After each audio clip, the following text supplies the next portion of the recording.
احسن فرقه نجحات في اخراج الكره تحت الضغط العالي ديال نيجيريا، او اللي سميتو انا ليفربول افريقيا، هي تونس. نجحات في اخراج الكره.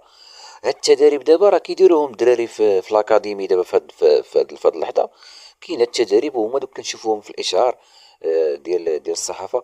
واحد جوج ثلاثه اربعه خمسه لحد 20.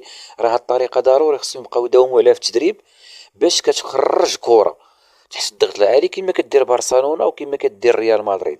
الور دابايا كيفاش خصنا نلعبوا اللور؟ خصنا نديرو تريونغل اللور، باش هذاك الواحد اللي زايد اللي كيكون هو راس الزاويه هو اللي كيشوف الرؤيه شكون اللي عند من يخرج كره.